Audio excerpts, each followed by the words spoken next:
start to record this just so everybody is aware that we do record these sessions. So yeah, we didn't ask for a waiver, so you just agreed to this. So so yeah, we do record them because people who aren't able to come in on Sunday nights do watch them. So but before we begin our discussion and introducing ourselves, maybe we could have a volunteer to open us in prayer tonight.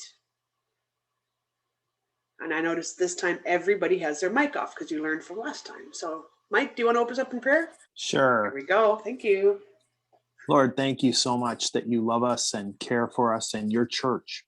And Lord, you have a great plan ahead. I ask that you would help us to discern more of what that looks like and be with us tonight as we discuss this, that we would be inspired by one another, enjoy one another's discussion and thoughts and ideas. And Lord, bless us with your creativity and your insights in Jesus' name. Amen. Amen. Thank you.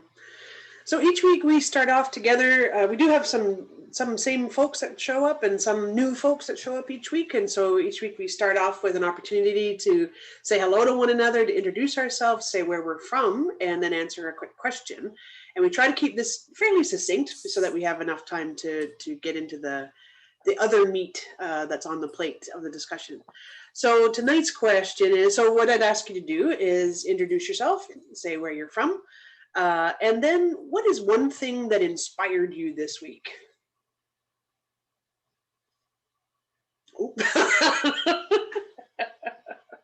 What's one thing that inspired you this week? Or made you go, oh.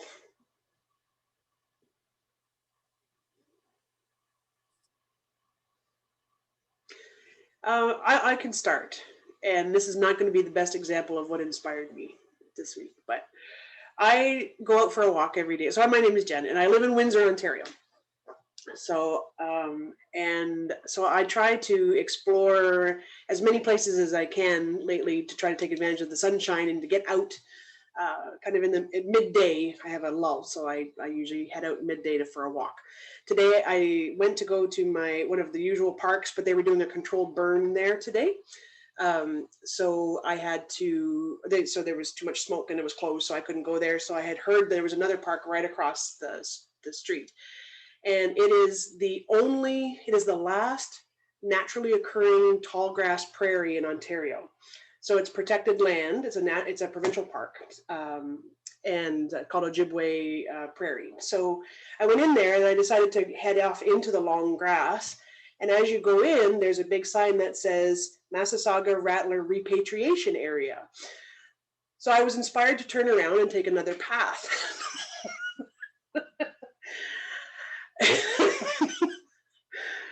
Right? Yes. So that's what inspired me today. And then I'm going to volunteer. Who looks like they would love to try this next? Everybody looks away. Right? How about Carolyn? Carolyn, what's inspired you lately? You know, Jen, my name's Carolyn and I'm from Windholme, and I've been really, really pondering that and thinking, what has inspired me? And for some reason, nothing is coming. So I'm going to pass on it because I don't want to just give you something for the sake of saying I answered the question, right? So I'm sure something inspired me. Sunshine, that's true, because Nova Scotia is notorious for cloudy, awful weather. And today we had a blue sky. The whole sky was blue. That was inspiring. And it's going to happen for 3 days in a row, which is just, phenomenal in Nova Scotia. Any of those Maritimers know we never get that. So I guess that would be it. And I'm going to pass it on to Debbie.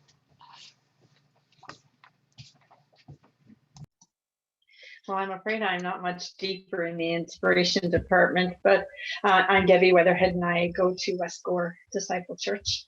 I saw an airplane today, and we live fairly close to the airport, the Halifax International, and it is remarkable to see an airplane because we just don't see very many airplanes anymore.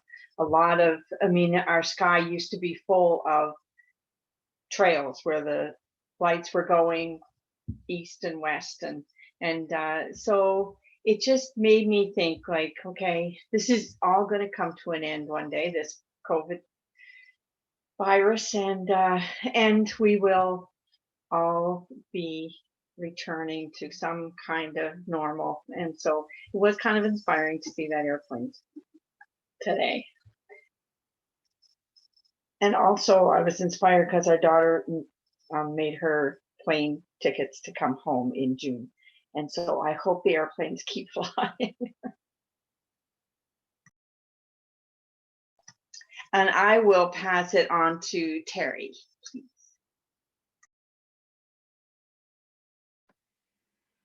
Hello, I'm Terry. I live in London, Ontario, and I serve as spiritual care provider with St. Joseph's Hospice and with the LIN, which is the home care nursing, whatever thing for palliative care patients. And I would say the weather has inspired me, and the return of red-winged blackbirds and turkey vultures and robins, all of which I saw this week for the first time. So I'm very appreciative of spring. Owie, you're up. Thank you. I'm Awit. I'm calling in from London, Ontario. And something that's inspiring me is we're doing an Enneagram series. And part of how we're learning about different kind of types, personality types and stuff is through song. And there's some people who really resonate with, you know, the song of their type, and you can kind of just see it on their face. They seem like they're being recognized when they hear it, because there's some really deep lyrics. And so, yeah, I'm inspired by songs and how the words can really move us and make us feel seen. And I'm going to pass it off to Russ.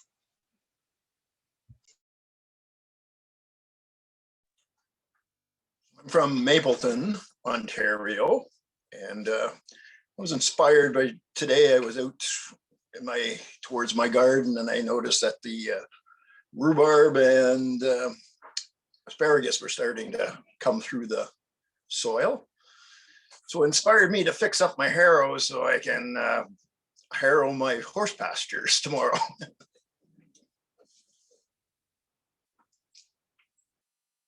And I'll pass it on to Stan. Hi all, I'm Stan, Calgary, Alberta Bible College. And I led a evaluation team for a school that's working on their accreditation last week, and they're in all kinds of financial trouble. And it caused me to reflect on the fact that we did so well at the end of 2020, before this thing started.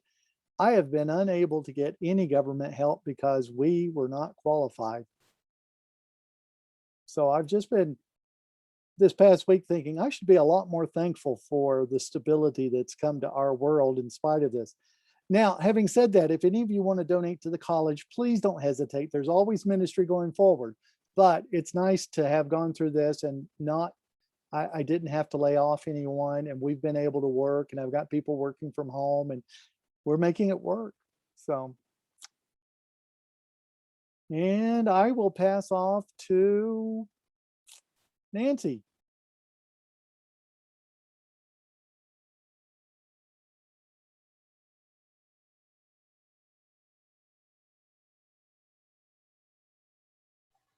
We can't hear you, Nancy. You're muted.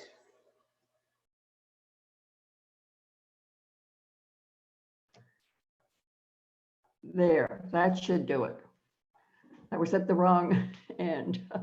I'm in Mike's congregation in West Gore, same as Debbie.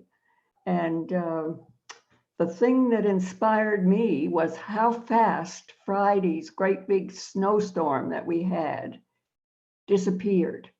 I had at least a foot on the doorstep and all around on Friday morning and all through the day. And today the snowdrops were in a bare ground that had been all under that snow on Friday. It was amazing. And who would you like to pass it off to, Nancy? Let's see. I can't see who else to pass it off to. I can only see the ones that have spoken. Okay, what, you want to pass it to Mike maybe? Mike, yes. Awesome. I'm Mike Prosnick, and I am a student minister at West Gore. And what inspired me this week is actually my sermon prep. I found out that Melchizedek was actually a Canaanite priest before the priesthood of Aaron, which was neat to figure out. And now it's challenged some thinking about some things. So that's great. I know that's nerdy, but that's just where I'm at. I'll pass it off to Stan. Oh, Stan's already Mike? gone. Already went. That's right. Yeah. Janet. I'm Janet. I'm coming from London, Ontario as well. And what inspired me this week? Well, for the last few weeks, we've been having a virtual Bible study through Mapleton. And it's kind of similar to what Mike was saying. It was the conversation around these passages that we've been talking about. And I can't really give you a specific, but it's just so wonderful to see people really delving into the narrative and really kind of struggling to come to terms sometimes with some of the more challenging passages. We dealt with the exclusivity of John's gospel and things like that. So I would say that's what I've found inspiring, not just this week, but over the last few weeks. And I'm going to kick it over to Mr. Ed.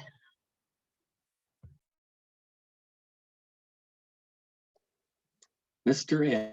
Ed, yes, okay. I'm Ed Stover. I'm from Edmonton.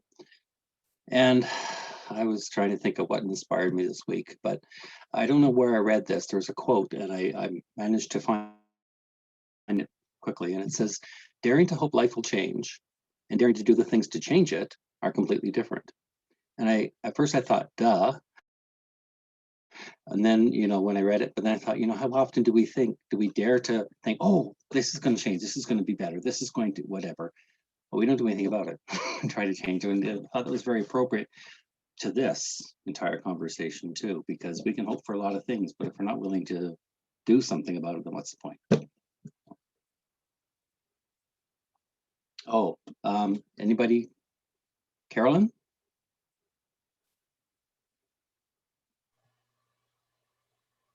Carolyn went already. So we have Shirley, Dana. Oh, Carolyn went already. I'm Lawrence. sorry. Okay, Dana.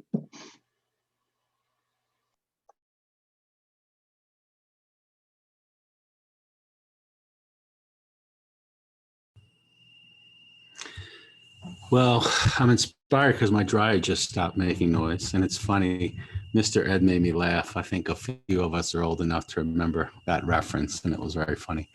I'm inspired. This week I was inspired, God, by my son. I apologize. My name's Dana. I'm with Brush with the Spirit. I'm in Calgary, Alberta.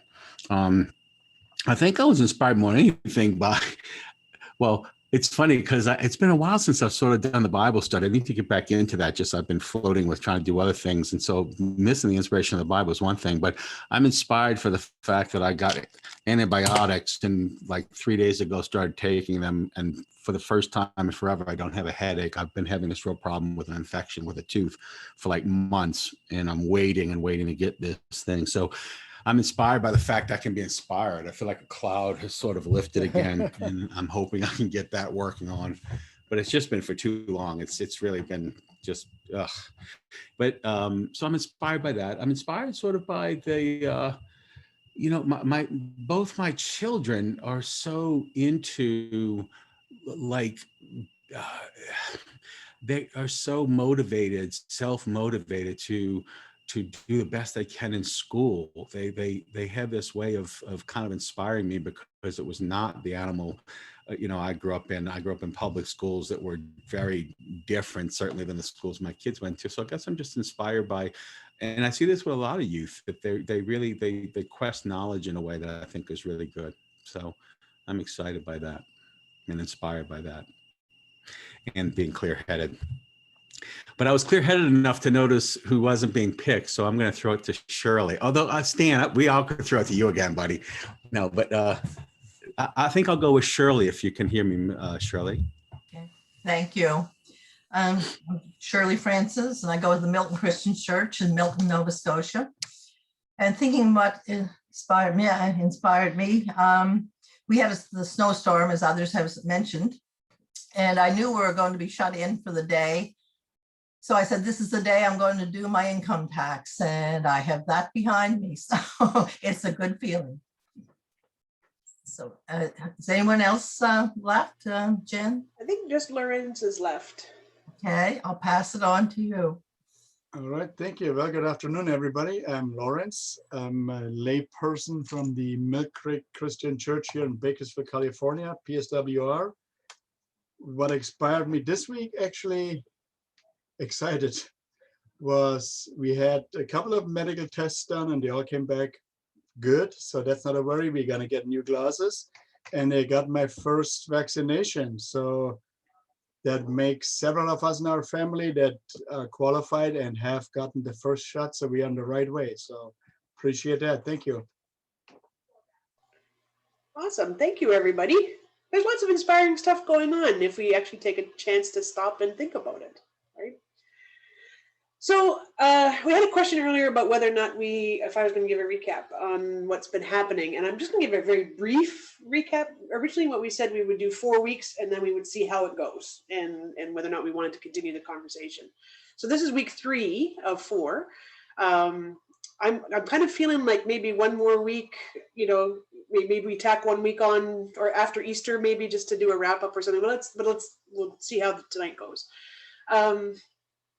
Our first conversation was really around purpose and trying to get out of the doing mode and thinking more about the being mode. What does it mean to be church? What does it mean to be a people of God? Last week's conversation centered it was a big conversation, and I don't think I can even do a précis of it. But what we did end up with was a question at the end that was thrown out by Stan, and I asked him earlier if he was okay to kind of expand a little bit on that. There were 2 big things that happened last time that ended the conversation. One was around incarnation, being the incarnation, which Janet had raised. And then Stan threw out there, are we still presuming people are still coming to us? Or are should we still presume that people should come to us? And then he made a comment that said, basically, that might be on the other side of incarnation, or is different than incarnation. So I was curious about what you were heading to there, but wondering if we can start there. Are we still presuming that people are coming to us? And so I've asked Stan if he might kind of expand a little bit and give us this as our launching point for tonight's conversation. Well, thank you for this sudden opportunity that kind of formed about 30 minutes ago. I like to work in metaphors that help me kind of get the big picture so that we can kind of all flesh out the details later. And I'd like to suggest to you that the early church was more of, and the metaphor I want to use is a caravan. And a caravan is a group of people who are traveling to a destination. And they've got to work together because that's how they survive on the journey. But primarily they are moving towards a destination. And about the year 323, the 311, the Edict of Toleration made Christianity as legal as paganism. By 323, paganism was outlawed. And all of our caravan churches, all of our kind of wherever you could do it possibly kind of churches ended up moving into temples. And instantly leaders came. Leaders were no longer about getting a group of people on a journey. They were now about shopkeeping and making sure the customer was happy. Inasmuch, okay, that's kind of the fast and dirty version of this. Inasmuch as we expect people to come to us and to fit into our boxes and to continue our ministries, we are functioning as, I don't know, there's ugly words for this. What you want to call it, colonialism? We're expecting people to be fodder for our project. And so at the very basic level, we run the risk of using people as opposed to valuing people. And so I'd like to suggest that even built into the gospel is the instinct, let's go and be among them. That's incarnational. And my own experience is I did an okay ministry in New Orleans inner city when I was driving in from the suburbs, but the ministry just became much more what it needed to be when I moved in among the people. And so I think we ought to think of that instead of saying, hey, let's have a Bible study at the church. One move might be, if you're in a rural community, make sure you go to the favorite restaurant every day. You're always there. You're always ready for a conversation. Instead of having a Bible study, see if you can get 2 or 3 people talking at the local bar, and do what you do at the bar. If you've got a Muslim family that you want to get to know, as just because you're in the same community as them, let them host you so that you're not in the position of offending them by offering them something you don't understand. But be prepared to eat what's placed before you. I actually heard that in the Bible once. And so if we were a group of people on a journey towards a destination as opposed to a storefront that's trying to get customers, how does that change the way we even talk about the very mission of the church? Is that enough to kind of begin to give you some pieces?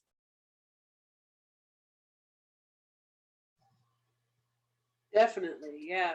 So thank you, Stan. So if you have a comment or a question as you kind of ponder what Stan's thrown out there, please just go ahead. I'll watch microphones, but what are your thoughts? How do you respond? I just changed what I'm inspired by this week. Oh, Mike. Oh. No, that's kind of what I was thinking about in terms of Sundays becoming inadequate.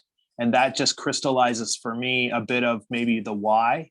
And I don't think I'm expecting people to keep coming to us, but I think the difficulty is when you have a congregation that has been coming to church, they're used to coming. And this is part of culture for the people who come to church. It's hard for them to, and many of them started coming because they were drawn to come, unless they really stopped to think about it and they were actually invited by a friend who probably had the conversation in a bar or at the coffee shop or when they were over for dinner or something. So I think that's an interesting thing to think about, and how hospitality plays into that. And I love the idea of going to somebody else's house, especially a different culture. So I think this is a great idea. I'm interested a little bit in how we transition from a destination church to a outgoing kind of church to places. I mean, it's part of the plan that I have to hang out at different places, and whether it's at the coffee shop or doing karaoke at the little restaurant that does that on Wednesday nights or whatever. But how do we get people to come with us or buy into that mission? And then how does that change Sundays is a good question too. Or the use of our buildings, because the other question I have with that is, could we change our buildings to be something the community needs in terms of, like I thought of our building as a cafe. There's no cafe in West Gore. You have to drive 15 minutes to get to a Robin's Donuts. But if we were a cafe, it would be a totally different space. So anyway, those are a bunch of just jumbled up stuff.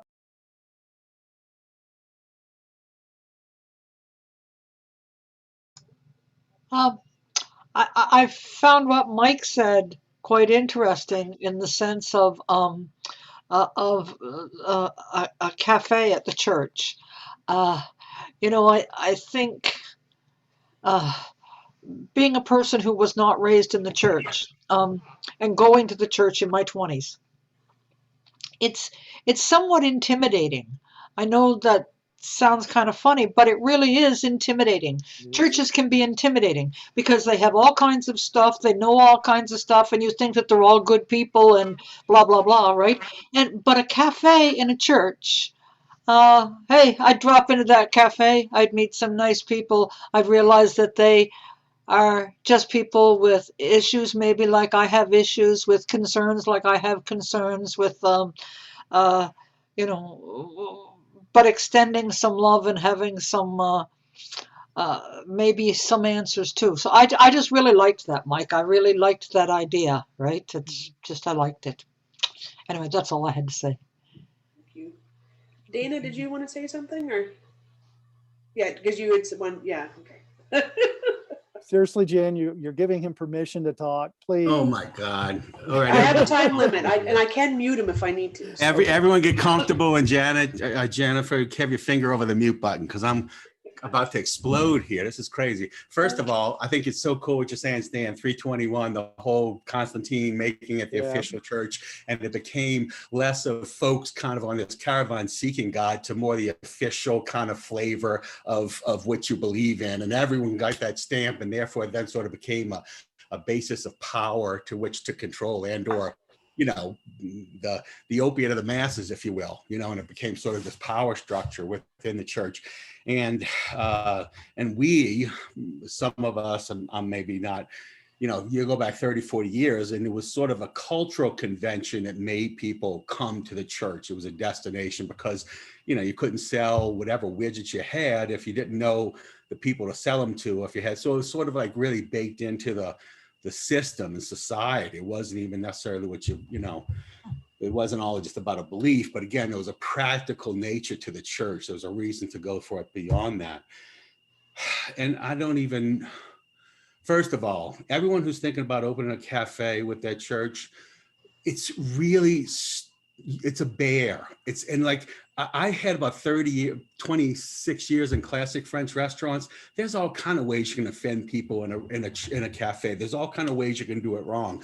I think it's a brilliant idea. I think it should be seated in every church, because the other side of the thing, if you got someone who knows what a cafe is, and I'm sorry to go off on a tangent, and I swear I wasn't even going to say this until the second person said cafe, and I almost exploded, because that's what's wrong. We have the opportunity. I love the Boy Scouts. I love AA. I think we should rent the building and use the building in that way. I'm not like casting aspersions if that was your choice and that's what you do, and more power to you. But all the pros of a restaurant are cons to a church. Every cons to a church are pros to a restaurant. What I mean is, just as per one example, the hardest thing for a minister to do is to get out into the community. Unless you're like going into a place where they're building a bunch of new houses, you really don't go knock on a door. I tried that when I first got to Campbellstone. It didn't feel right, and people, you're invasive, unless they just move into the neighborhood and they know you're there. And again, there's no draw to you, but God, but the idea so it's hard for a minister to get to know the people in the community, right? But if you had a restaurant or some little cafe that was providing something, and I have about 10 billion ideas on this one if you want specifics, but I'm not going to go into them. But for instance, again, the idea, a minister, you're paying him whatever decent money to go out and go into the community, but he can't really go into the community because they're like, enough, talk to the hand. But but then in a restaurant, conversely, you need just an adult in the room. They don't need to know about restaurants. The system has to be set up in a place, but they just need to have an adult in the room. And that an adult in the room, if it were the minister just sitting there doing his work, he would meet everyone in the community if the restaurant drew people in. And the way the restaurant could draw people in, there's a million ways that you would have an advantage as a church, because you're not looking to, like, the nut you have to crack to pay this guy to sit there, and that's the hardest nut to crack, is to pay the manager to do this. If he's the minister, again, he doesn't have to know about restaurants if it's set up, but if you're paying this guy or a person to do that, so the largest expense at a restaurant is this person who has to deal with people. The largest expense in a church is this person you have to pay a lot of money to that people don't want to really necessarily meet. So, I knew everyone. I knew bankers. I knew the guy, Steve Scalise, the guy who got shot. So many people I could name drop as far as who just I knew within the community. And by the way, I want to find out where you are, what restaurants you were talking about in New Orleans, but that's another time, Stan. But it's brilliant. It's the brilliant idea. You can't, one last example, and I promise I'll mute it again. with food, if you're running a restaurant and you want to give away food, it's not really good if you're trying to get people, like, it all of a sudden it devalues what you're doing. But if they see you as a food, if they see you as a church doing mission, you can give away food all of a sudden. You got extra food left over. There's all kinds of ways to do cream of walk-in. It's just like there's so many, but you really need to know what you're doing in restaurants, because every idiot lawyer that, you know, came into my restaurant was saying, oh, I love to cook. I could be a restaurant. You love to cook. Come work here for a month. I'll beat that out of you. It's not about those passions. Everything you think that you're going to love about a restaurant is a nightmare. And I'm not trying to be mean. I'm just trying to say, get over this kind of like, oh, we could just do a cafe and people will come. No, they'll come and you'll get them mad, or they'll be, unless you do it right, or unless you at least have some sense of what you're doing. You know, there's a reason 80% of restaurants fail in the first year, and, you know, the 80% fail in that second year. So, you know, as someone who owned the restaurant for about 6 years, I can tell you what it is to hold one down, and I could really do a franchise idea. So that's it. So if anyone wants to open a cafe, my goodness, please just talk to me. Please just don't do it. I mean, like, yeah, okay, I'm shutting up. Yeah. Hey, Jen, could we take up a collection? That's exactly what we need to be. We need to have something that we are a nexus in the community that draws folks to it. Oh, and by the way, on Sunday we do church. Oh, and at the evening we do these things too. Oh, and by the way, you know, like that, you know, and I'm talking breakfast and lunch. That was my idea. Breakfast, lunch, because it frees you for the evening to be whatever you want. Plus breakfast, great food costs. Anyhow, okay, I'm shut. Okay, there's one idea, Jen. Yeah, and I have a comment too, but I'm gonna throw to Janet. Thank you, Dana. Yeah, just a couple comments. First of all, I think the word cafe can be a number of different things. And last time I was in England, I went to visit some friends, and they had a lovely little Anglican church. And what they did is they just provide tea. Of course, it's tea for England, and it was in their fellowship hall, and you just went in and you just sat and had, like, for I think it was 50 pence, you had a cup of tea and a nice little bun, and you just sort of moved around. So something like that does not need the kind of sort of background and the work that Dana was concerned about. But I do hear what Dana is saying too, because we did at in Elmer, the bunch of churches got together and we set up a cafe.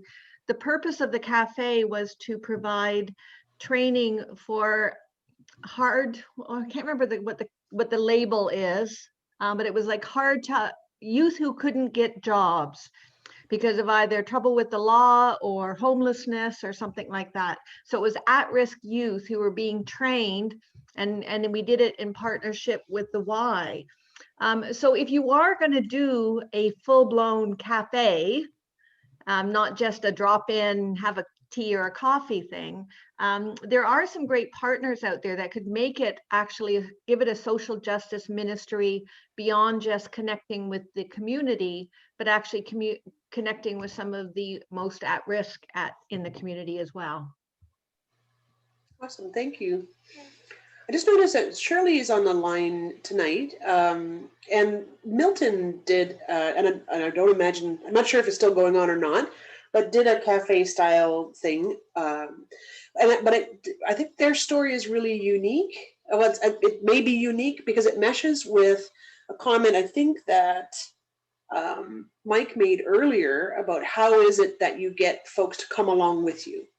And I'll let Shirley talk about what the Milton Cafe is/was. And the little caveat I'll put on there is that when I spoke with people, some people were very, very in the Milton community. They were very excited about this opportunity and saw it as ministry. But many of the diehard members of the community of the church didn't see it as ministry. And they saw it and they said, there's so many people that come out to Milton Cafe on Wednesdays or whenever it happened. Why don't they come to church? And my comment was, but that is church. Like that is, and that's your connection into the community. So anyway, Shirley, would you like to speak a little bit about how you folks set up or how the Milton Cafe went? Yeah, yes, I think it's the third year now that we are going with this Milton Cafe. And it's sort of Milton Cafe sounds like we serve lunches all the time, but what we do is we meet and we do games. And we were up to 25, 30 people. And tea and coffee would be on. And we would go from 2 o'clock until 4 or 4:30. And then they said, well, we would like to play longer. So why don't we have a meal? And then we can play for a couple more hours after that, be together and socialize. So then I found out I was, organizing and doing meals for 30 people. It was really wonderful, and everyone helped and everybody was so involved. But COVID has sort of, shut us down on the meals right now. We just do tea and coffee. And a few people are a little, they're not really coming out, but we're still having 15, 16, coming on a very regular basis. And Jen, I totally agree with you. They don't all come to church, but they are from a community of a 40-mile radius. They travel to come to this cafe.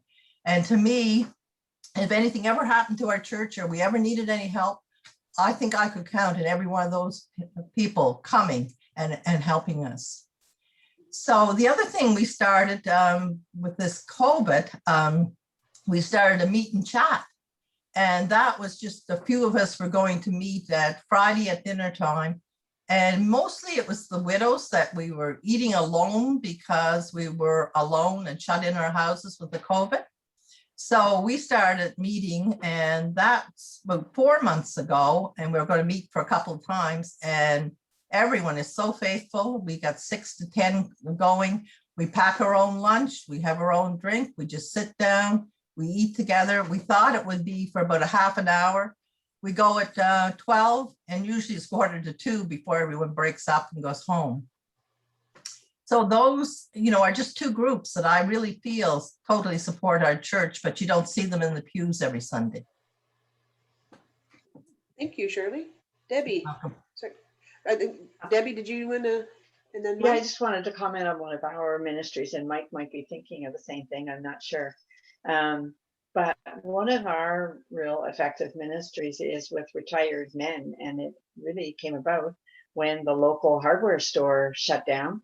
And the men used to hang out in the hardware store and chat, and men don't gossip, they just shoot the breeze. So they moved to the church, and they met up until last March, they met every Wednesday, and there were 20 or so men, and some of them come to church, some of them don't, but same as Shirley's experience, they contribute to the church financially. They do little jobs around, and they take part in our hanging of the green service. And it's just, it is church. They are involved. And so, yeah, and it just started as there's no expectations. They don't keep minutes. They just come and enjoy themselves and enjoy the fellowship. Thank you. I just see Mike and then Terry. Yeah, I had a question for Shirley. In those ministries, tell me a little bit about the gospel conversations or the Bible conversation or the church conversation or the spirituality conversations that happen around playing the games, the meals, especially if there are people, like how does that happen, or is there any of that discussion? I know at our Worthy Wise Men, one of the things is that those conversations don't happen in the actual time. They happen then later one-on-one as we build relationships. And so I'm thinking about that. And then the second thought I just want to throw back out into this is, I think the cafe is kind of a bridge, because in our community, there is nothing. Like there's no cafe, there's no more hardware store, there's no nothing. If we built that, I think we would have a great spot and a less churchy feel to it, and we'd go the simple bun and coffee route. But then the transition to help people go out to other cafes from there to begin to take the church out, which is originally what Stan was talking about, is to go out and do that and build relationships in different ways. And so, but I'm interested in the gospel conversations that happen in Shirley's Cafe, and then talking a little bit more then about how we then train or help people focus on going out from church, not just the minister, everybody. Shirley, do you want to respond?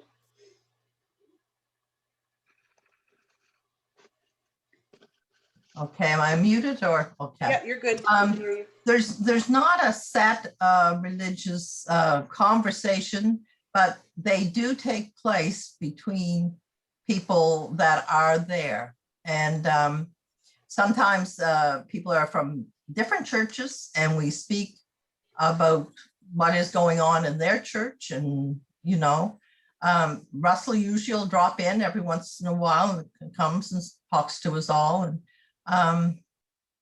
so you know, there's not a set sermon, like it's just general conversation, but people will come to me and will give me donations towards, you know, if we're collecting for something or someone, you know, they're aware of what's going on in our church too. So I don't know if that answers your question, Mike. Thank you. Terry.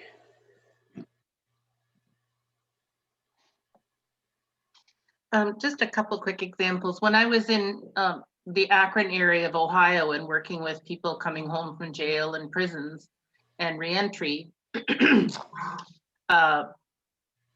bus station actually had a cafe, and of all things, one of the nonprofits that was working with returning citizens took that over for hard to employ people. And it's that one happens to be a Christian nonprofit, and they have, I'm going to forget, but like at last count, an 85 to 90% success rate of people turning their lives around and placing people and getting their own car and apartment. And it's just phenomenal, getting their children back and that kind of thing. So, and well supported by people who were, of course, Akron's a big city and it's a big transit center for the buses. There was another Christian nonprofit that did start a cafe, South Street Ministries, and yeah, lots and lots and lots of headaches, Switched to when I lived in Virginia Beach, the little United Church Disciples church that I went to in a suburb of Virginia Beach was very small. I was probably the youngest person that attended there, and they had more people coming to their Monday, Tuesday, Wednesday, Thursday AA groups in the evening than they had the 25 to 40 people attending church on Sundays. But they would have special potlucks and dinners, and the minister and I got to be friends, and the AA group wouldn't come to church on Sundays, even though the minister was very down to earth and very real, I guess I would say. He would go to the AA meetings and was very accepted to establish relationship, but the AA people wouldn't come to church because they didn't feel accepted by that above 75 to 80 crowd, because AA isn't church, right? It is church, but you know, the church people didn't think it was church. So it is a real struggle. And a lot of the stuff that I studied and researched and participated in with poverty and homelessness from the time I was in seminary on, all says go and be where the people are. But you want to take the church with you. It doesn't, you know, you're not just a solo minister going out or a layperson going out and planting seeds in the community at the hockey rink or wherever, because that's not community, right? You want to be in community. I love the idea of the cafe that's going on in Milton. And you still got to pay bills. Whether you have a church or a clergy or whatever, you got to pay bills. Jen, she was barking again, so I had to pick her up again this time. And I see yours there too, so. So try to keep her from barking. Anyway, that's my 2 cents from different experiences. I love what you said, Janet, about, you know, having the Y participate. You gotta have somebody else doing the management or it'll run you crazy. Anyway, just a thought. Thank you. Awit.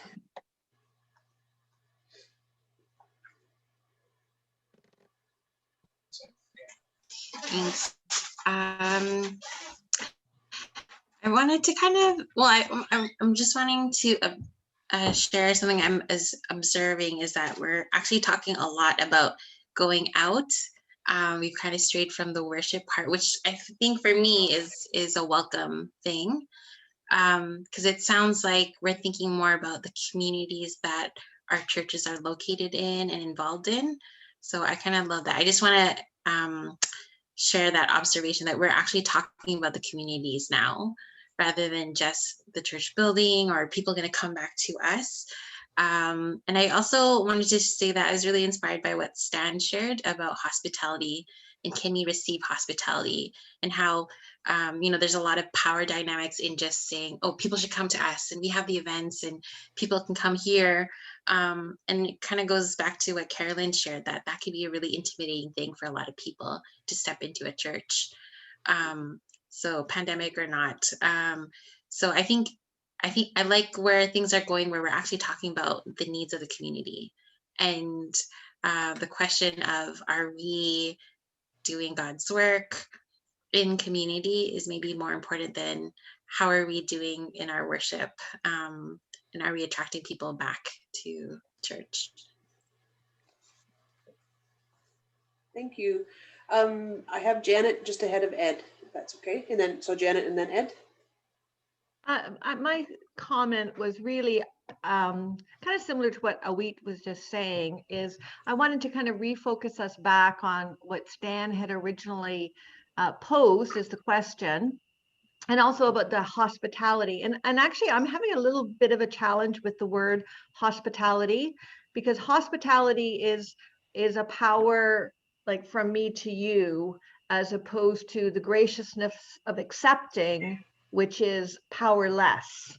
So anyways, and so I think that's what a lot of what our conversation was very fruitful, was how are we going to fix the situation? How are we going to make this hospitality? How are we going to, set up a cafe? How are we going to do this? All of which are good points and are going to be very fruitful, but it did kind of take us a little bit away from what Stan had challenged us with.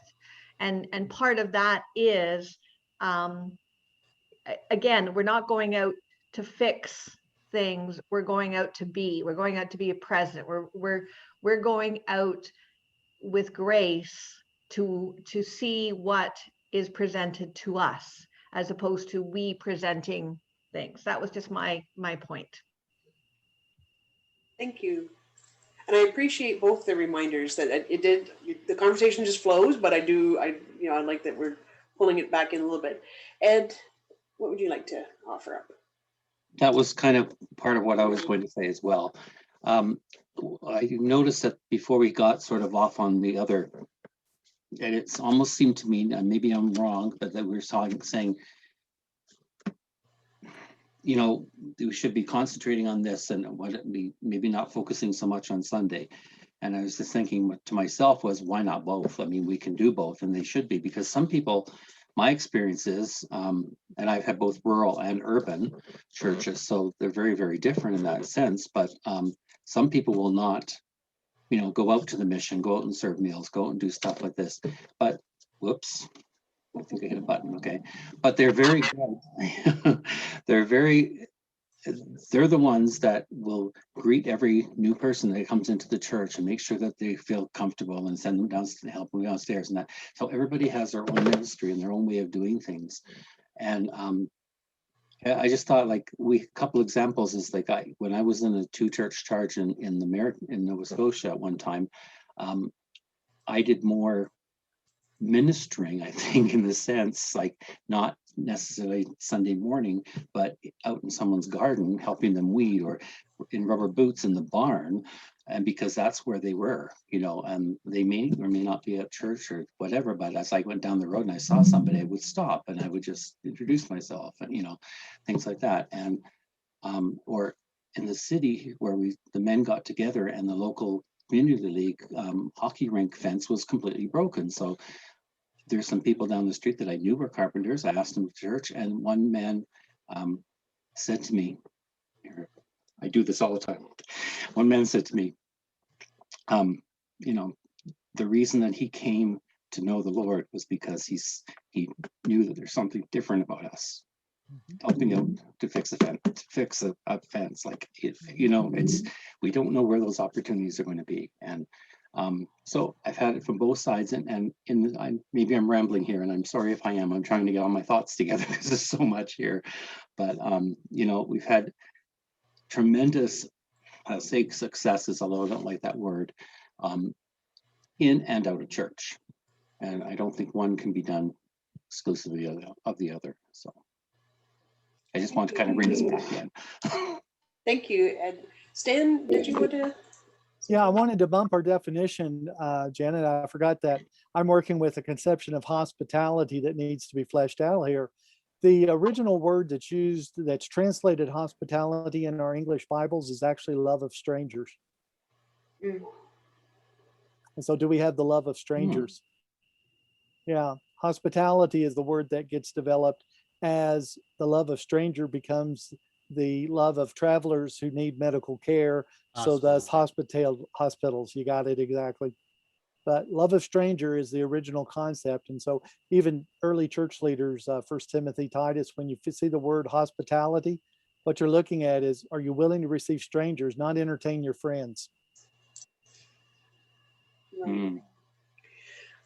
Can I just offer one thought? And it comes, and I know Dana has his mic off, so I'm curious if Dana wants to say something. I'm just looking at, there's a whole bunch of folks. I do, but go ahead, because I don't want to. I just wanted to pay attention to who all has a finger up. Maybe just stick a paw up on your screen there in the reactions button, if you want to have a comment to make. One of the things that I remember listening to Douglas John Hall, who's a United Church Canadian theologian, United Church Canada theologian, and he said local congregations try to do too much in the community. They try to do worship, they try to do prayer, they try to do mission, they try to do learning, they try to do all these things. And he said, really what should be happening is we should have large churches, like the Basilica kind of thing, where we all go once a month to worship. But the local community really has 3 key tasks, and that is prayer, learning, and mission.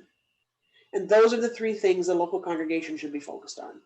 And because those are worshipful work, those we can worship together in those ways. But once a month, we all go to the Basilica together and we have a big old worship service together, to tend to pull the community in together.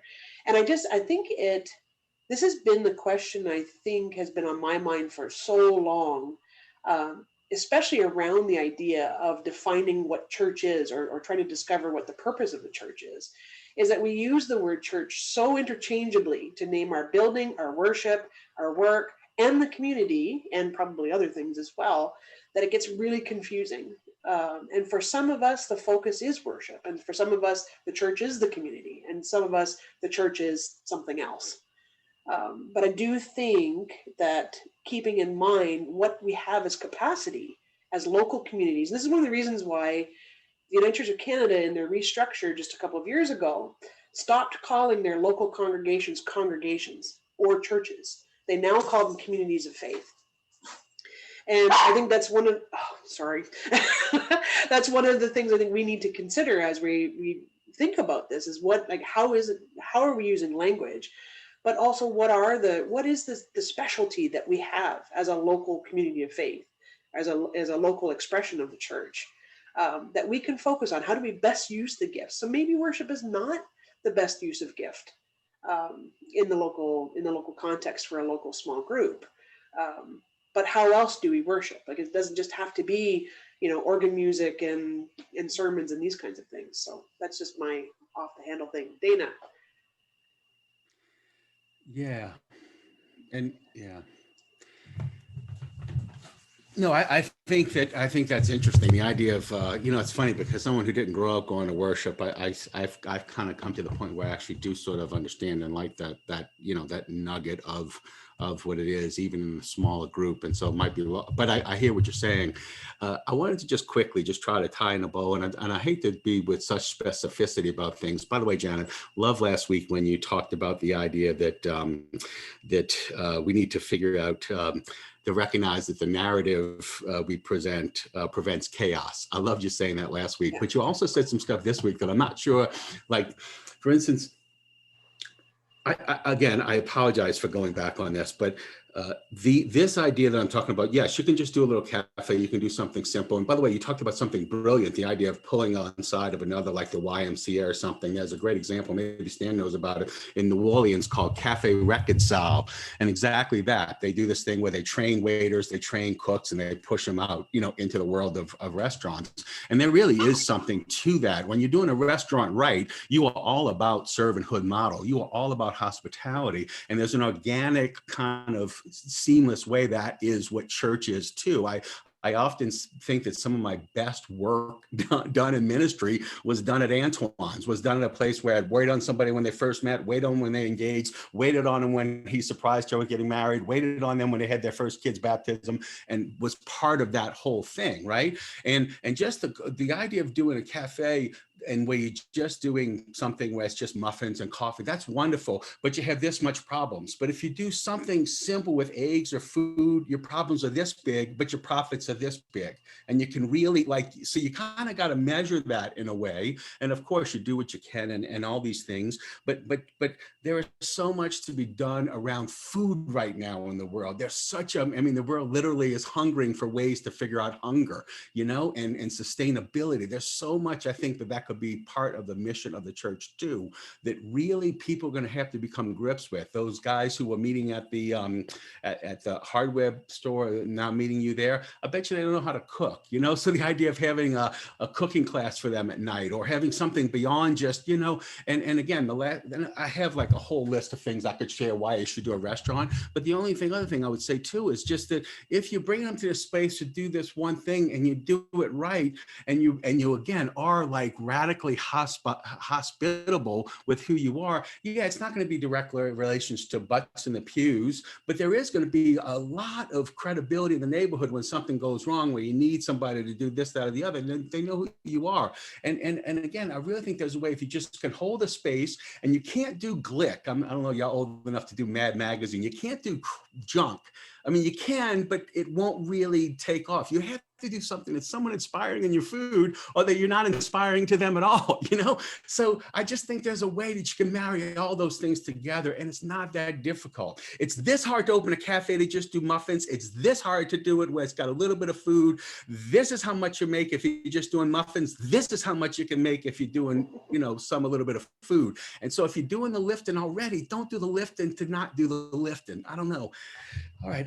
Again, I feel like I could just rush through that, but it's just such a brilliant idea, and it's got so many applications that could be so subtly tuned to your neighborhood and to the needs of the missions in your neighborhood. And I'll finish on the fact that Stan, when he was trying to get to the neighborhood in ones, and again, maybe this is a cultural thing and y'all not getting, and y'all think I'm as nuts as I am, but in New Orleans, the restaurant is a hub of the community, and there's not a lot of that in Canada. You guys go to freaking McDonald's way too much. There can be this entity that would inspire people, and people like, whoa, I had no idea.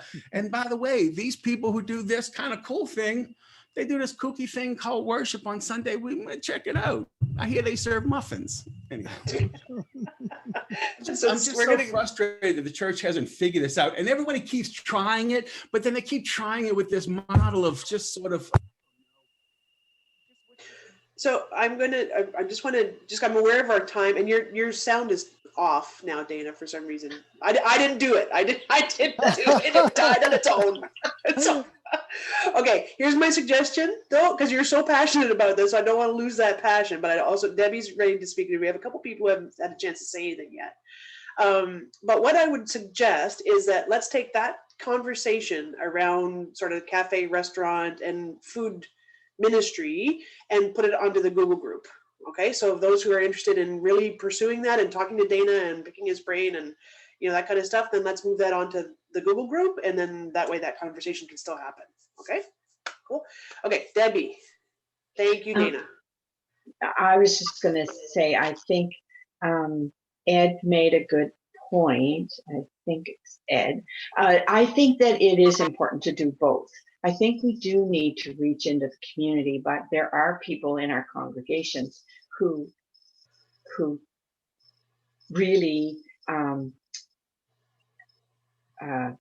value the worship. And I think that the worship is important for all of us. And I think that the people that we develop relationships with, there is value in encouraging people to worship, whether or not they come to church on Sunday.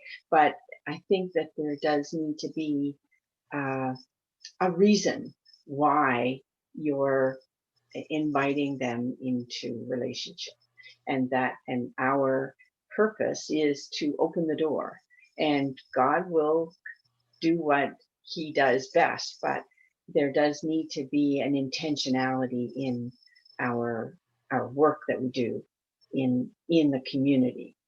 It and it's a that's the fine line between turning people off and respectfully inviting them to worship.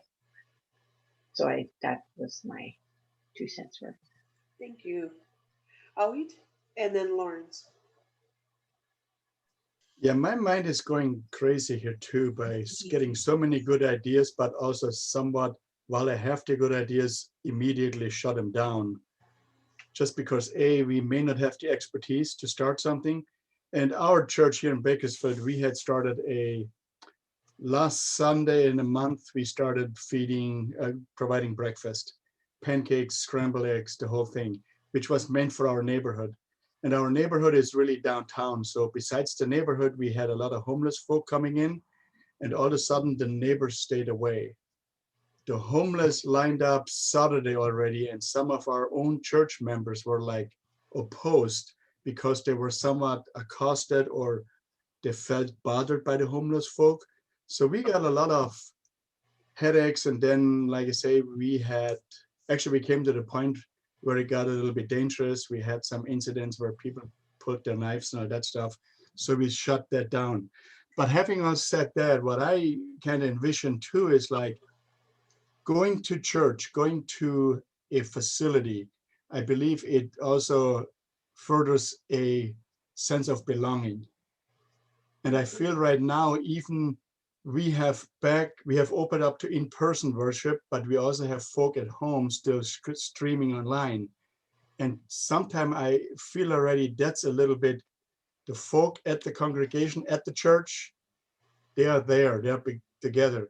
Where folk who watch it from home, I believe sometimes feel a little bit left out. And maybe we want to change one of the camera angles and show the people in the pews. So there's a little bit of a, I don't know, community. We are all together. So what I have in mind, and like I say, I don't think we have the expertise nor the energy because our congregation is somewhat old. We don't have the energy to open a cafe or that kind of stuff. But the idea I actually had while we were talking was maybe we can do once a month a group of folk that feel more comfortable doing community service, cleaning up a neighborhood. Instead of going to in-building service, we can have the folk who like to have the pastor there, have their traditional worship. They can go to our facility, to the building and have worship. And whoever feels like inclined to do community service, cleaning up a neighborhood, cleaning up a park, they can do that during that worship time. So that's, like I said, that's just some of the ideas. And I appreciate you guys all basically throwing out ideas. I just felt a little embarrassed by as soon as I had an idea, I shut it down myself because I felt overwhelmed, I think. So that's all I had to say. That's awesome. Thank you. And I think that you threw out a great idea, I think. And it's one of Awit is going to speak next. Awit pastors a congregation that we started 9 years ago now, actually 10 years ago this year, in Guelph. And one of the ideas in that congregation was to start it not with worship, but rather with mission and local. So we actually started with a youth group of all things because we had more youth than anything else.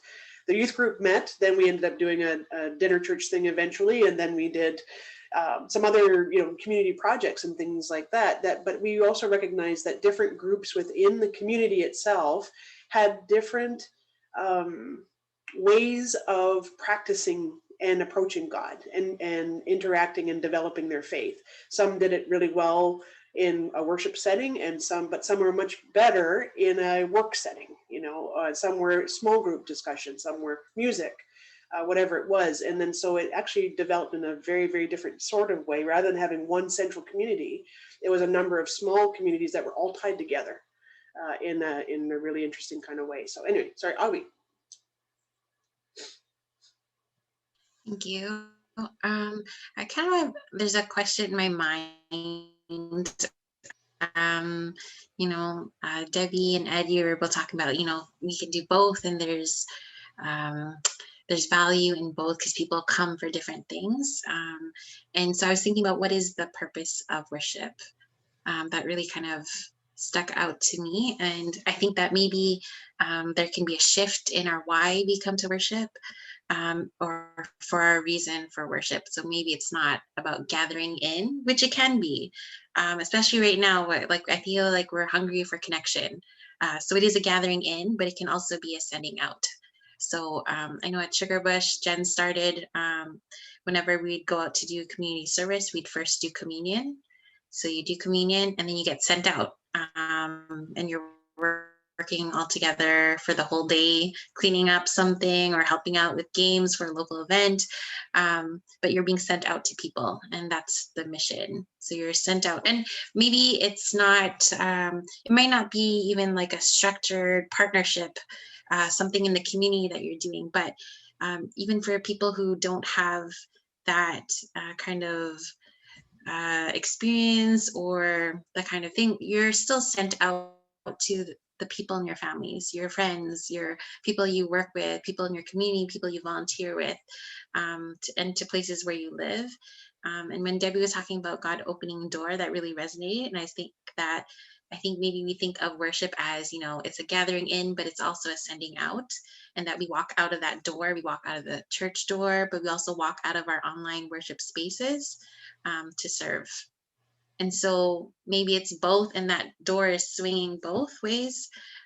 So we go in, but we also are sent out. And I was just thinking, what is the purpose of our worship if not to be sent out as disciples? And so communion obviously is really important to all of us, but maybe that communion moves us to do something and to be in community wherever we go next. So just a question, and I'll send it back to you, Jen. Thank you. Janet. I was just, when we were talking about this and the need for worship and doing both, I think it comes back to a question that Stan raised last week, and that is about the theology of worship. How do we define worship? Is it communion? Is that worship? Or is gathering and singing worship? Is praying before I've taken a mission trip down to an orphanage in Cuba, and we would sing Christian songs at times, and we would pray. Is that worship? I think it's worship. So there's an element that I hate to see when we divide things, where we are so what's the word I'm looking for? Well, basically we're so colonialist. We just think in this European way of dividing things into opposites, and it's this or that. We have to start becoming more holistic in our approach to everything. And I think that includes worship. I think that we can't segregate worship as being that which occurs in a specific space at a specific time on a specific day. But worship is something that we do in all aspects. When we're living out our faith, we are by definition worshiping as well. But there has to be a corporate worship. It's part of our faith is corporate worship. We have to worship together. It's not just about me and God, or you and God and you and God. It's about us and God. And so I think there has to be a corporate element to this as well. So I would suggest I would pick up that question that Stan raised last week and say, what is our theology of worship? How do we define worship? And as Awit, I think, just brilliantly said, why do we worship? Because once we know why, then the other things will flow from it. Excellent, thank you. I'm just aware we have a couple people who haven't said anything. If you would like to add something in, we have 14 minutes left. So if speak now or forever hold your peace.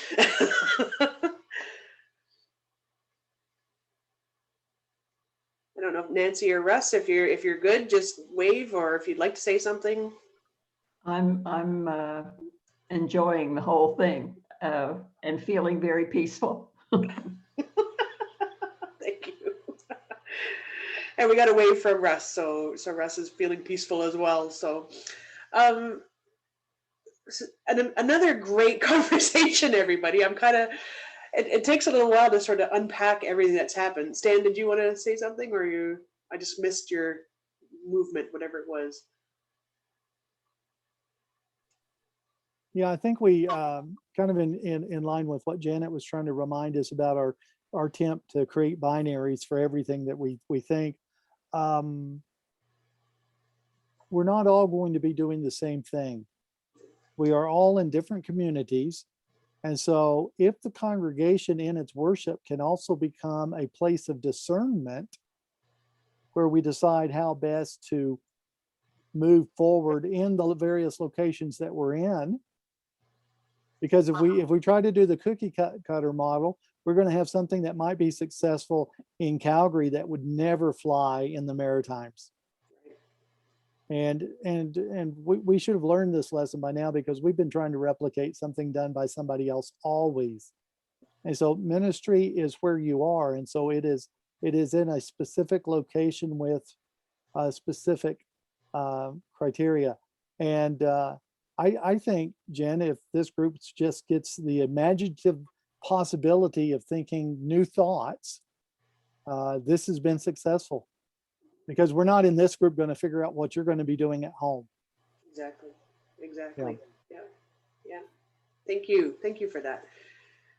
I think, and Debbie, I'm going to pass over to you. I think this is one of the key things I've noticed in the last 5 years of regional ministry, is that meeting with groups of worshiping folks with different congregations across the country, is that,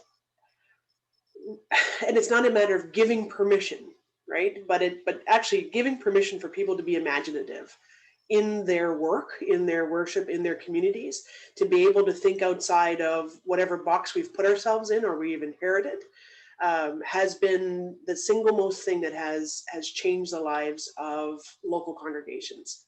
Is as soon as they realize, wait a second, we don't have to do it that way. We can do it this way, or any way we want, and realizing that God speaks to us in unique ways for our unique situations, right? So if we take this time of worship as, I love what you said about, as a place of discernment, an opportunity of discernment for our local community, rather than trying to replicate what somebody else is doing, but actually listening to the voice of God within our community corporately. How do we now move forward? So thank you for that. Debbie. My comment is sort of like that.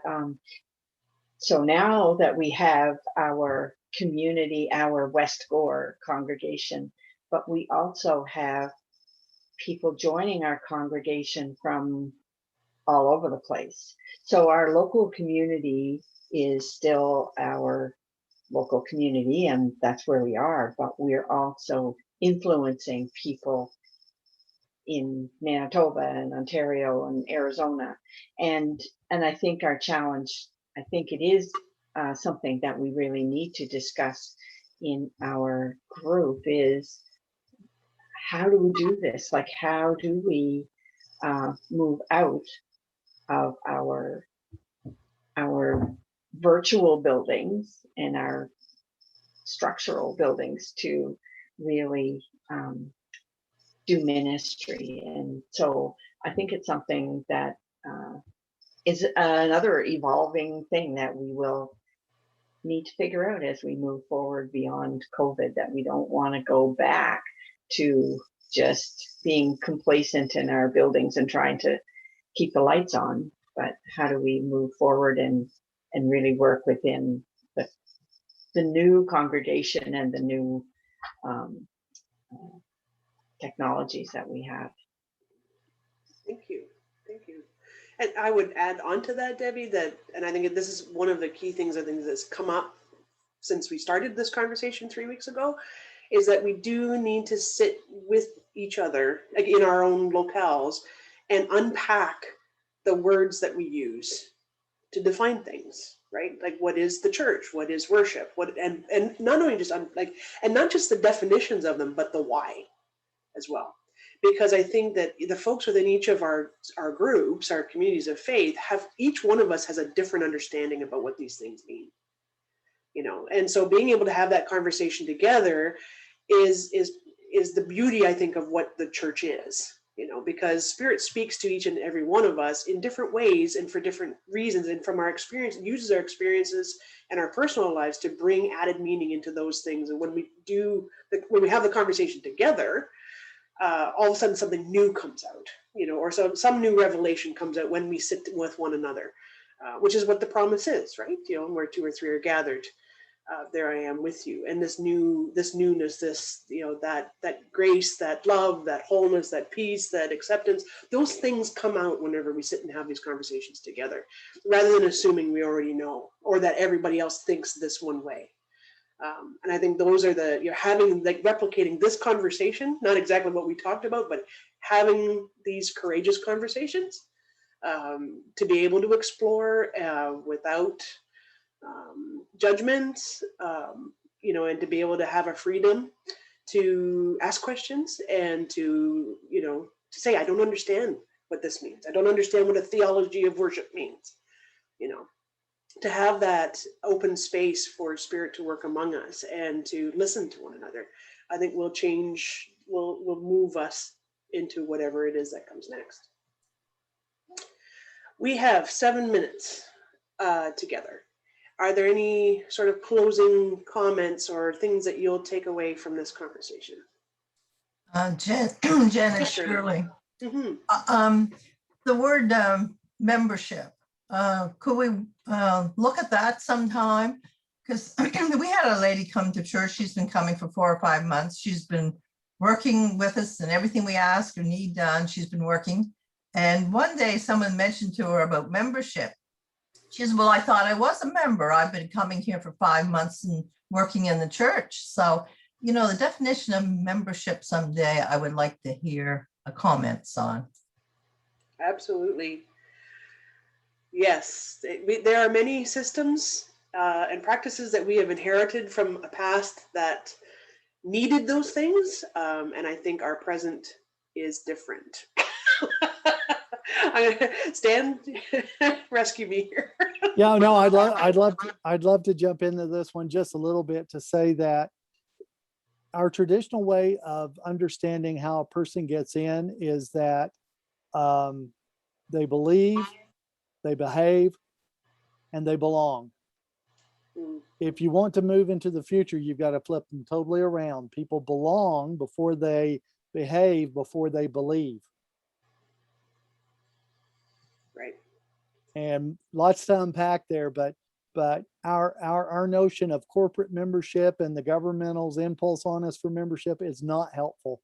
But I'd be happy to be part of that membership conversation when it's time for it. Awesome, thank you. And I tend to agree with you. That was one of the things coming from a conservative evangelical church in my youth, when I started doing youth ministry in the Guelph context, which was much later on in life, after doing youth ministry for many, many years, is what I realized is that, yes, it's the belonging that has to come first. Having a conversation about faith with youth today, it cannot happen unless there's trust, and unless there is a sense of belonging, and that is, I can allow you into that space. So yes, I think that's an excellent recommendation, Shirley. Thank you, and we will keep it in the hopper with everything else. There's so many. So what I've realized is that what I was hoping for was a coming together of all the threads into this rich tapestry of what it meant to be the church. And what I realize now is that it's just a bunch of threads that that we're all hanging on to, and how we reweave them really will come down to individual locations and expressions of the church. So, but brilliant conversation, everyone. Any other burning thoughts, questions, recommendations, epiphanies that you would like to share in these closing minutes? Mike. I would just love to say thank you to everybody, because that was very inspiring. I'm really excited. Thank you. Anyone else?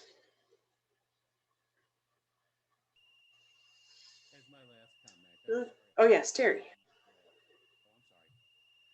I'm sorry, I got so. Yeah. Oh, sorry, Dana. We can't hear you, Dana. I unmuted. Oh.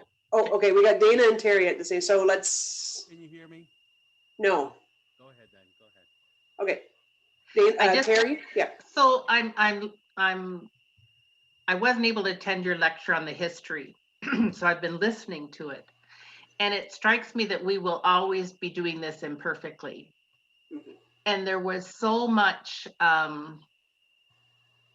What we're doing here is a beautiful organic process.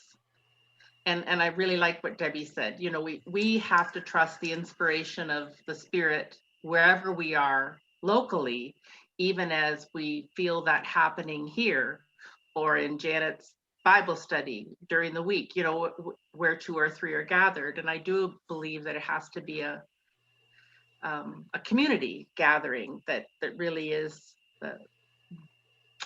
not the synthesis, but the going out from.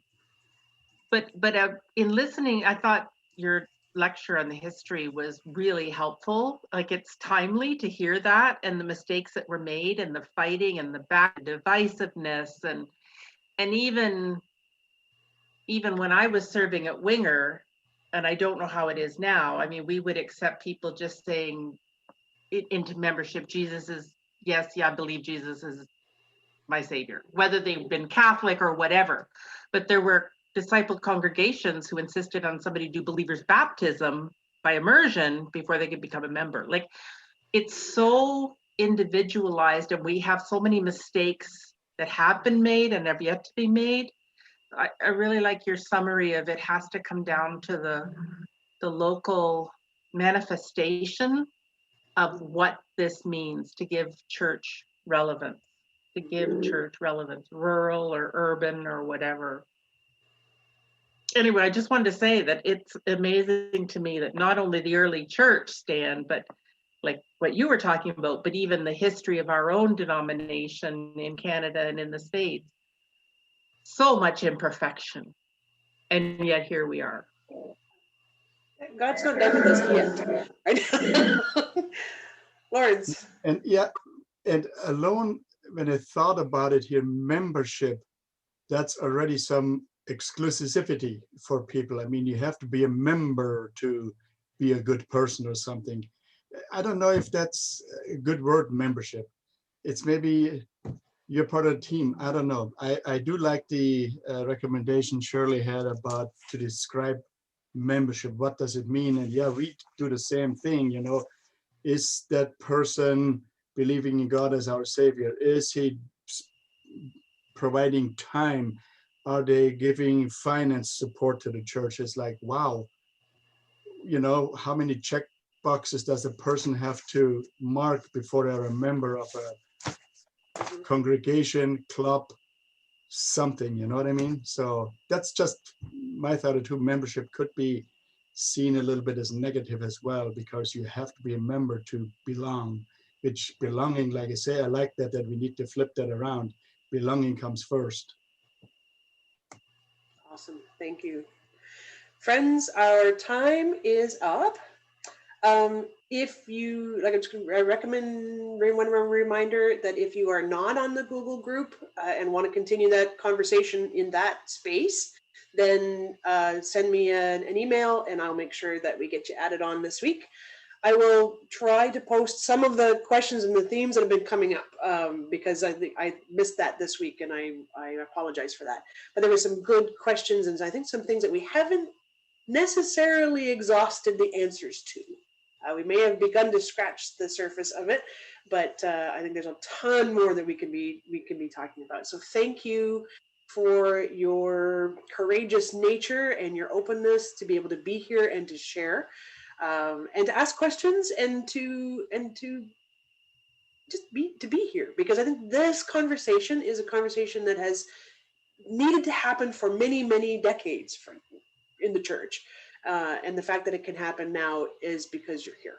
So I will not pick on anyone to close in prayer. I will do that myself. So because someone else closed earlier. So and Dana sent us a little message. Apologies for my getting so stop apologizing, Dana. But it's not in specifics, but I think that the food idea in the right location can seamlessly go into a macro purpose of the church as beacon of hospitality and do mission. Yes, definitely. I think that's a conversation that we definitely keep going. But we can do that on the Google group, because I think that might be a little bit easier.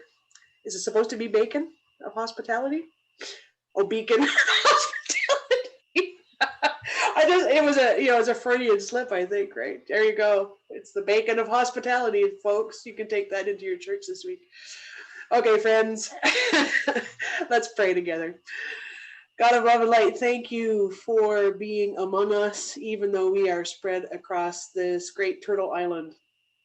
Thank you for ears that are willing to hear other perspectives and questions, and hearts that are ready and willing to explore and to seek and to discern where you call us.